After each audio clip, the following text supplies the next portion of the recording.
এসএসসিজিতে number সিস্টেমের একটা প্রশ্ন দেখো। বলা হচ্ছে যে নিম্নলিখিত সংখ্যাগুলির মধ্যে কোনটি 16 দ্বারা বিভাজ্য নয়। তাহলে কোন একটা সংখ্যা 16 দ্বারা বিভাজ্য নয় বলছে। তো দেখো আমরা কোনগুলো 16 দ্বারা বিভাজ্য সেটা দেখি। তো যে সংখ্যাটা 16 দ্বারা বিভাজ্য সেটা নিশ্চয়ই 8 দ্বারাও বিভাজ্য হবে। তাহলে 8-এর যে বিভাজ্যতা সেটা আমরা সহজেই জানি যে লাস্টের 3টে যে ডিজিট থাকবে সেই 3টে ডিজিট যদি 8 দ্বারা বিভাজ্য হয় তাহলে সেই সংখ্যাটা 8 দ্বারা বিভাজ্য। তাহলে আমরা এখানে 8 দ্বারা বিভাজ্যতা টেস্ট করে নেব। তো দেখো এখানে 8 দুগুণে 16, 8 একে 8, এটা অবশ্যই 8 দ্বারা বিভাজ্য। এখানে লাস্টের 3টে ডিজিট যদি দেখি 8 দুগুণে 16, এটাও কিন্তু 8 দ্বারা বিভাজ্য হয়ে যাচ্ছে।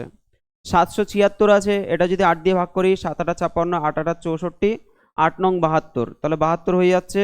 এক্সট্রা থাকছে কত? 56। 7 8 56, অর্থাৎ এটাও কিন্তু 8 দ্বারা বিভাজ্য হয়ে যাচ্ছে। কিন্তু অপশান ডি দেখো এখানে 826 আছে। 826-এর ক্ষেত্রে আমরা যদি 8 দিয়ে ভাগ করি 8 একে 8, 3 8 24 হয়ে যাচ্ছে।